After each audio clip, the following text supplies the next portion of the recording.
நம்ம வீட்ல கோதுமை மாவு சுத்தமா காலியாயிடுச்சு. எப்பவும் போல பக்கத்துல இருக்க மளிகை கடையிலேருந்து கோதுமை வாங்கிட்டு வந்தாச்சு.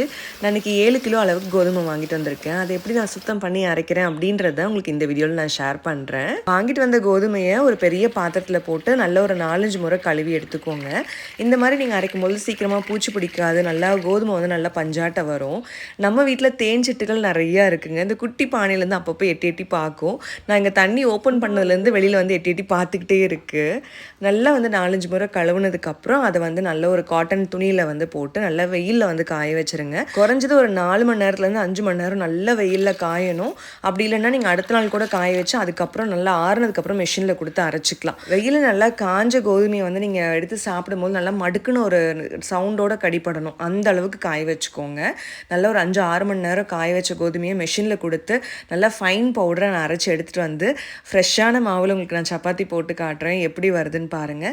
நாங்கள் பார்த்தீங்கன்னா 7 கிலோ கோதுமை வாங்குகிறோம் அப்படின்னா கிட்டத்தட்ட 1.5 மாதம் வரைக்கும் எங்களுக்கு இந்த கோதுமை மாவு கரெக்டாக இருக்கும். எதுக்காக கோதுமையை நல்லா வெயிலில் காய வச்சு அதில் மாவு அரைங்கன்னு சொன்னேன்னா அப்போ தான் சீக்கிரமாக மாவில் பூச்சி வண்டெல்லாம் வைக்காமல் இருக்கும்.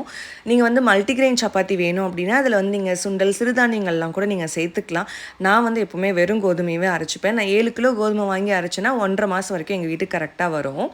இந்த மாவில் உங்களுக்கு எப்படி சப்பாத்தி வருதுன்னு நீங்கள் பாருங்கள். நல்லா புசு புசுன்னு நல்லா பூரி மாதிரி வரும்.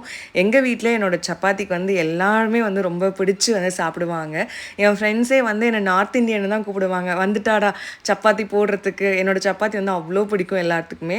எங்கள் வீட்டில் சப்பாத்தி தேய்க்கிறது மட்டும் தான் என்னோடய வேலை. போட்டு எடுக்கிறது நம்ம பெரிய குட்டியோட வேலை தான். கோதுமையிலேயே நிறைய வகை இருக்குங்க. இனிப்புக்கு இல்லை சப்பாத்தி மாவுக்கு அப்படின்னு சொல்லி தனித்தனி ரகங்கள் இருக்குது.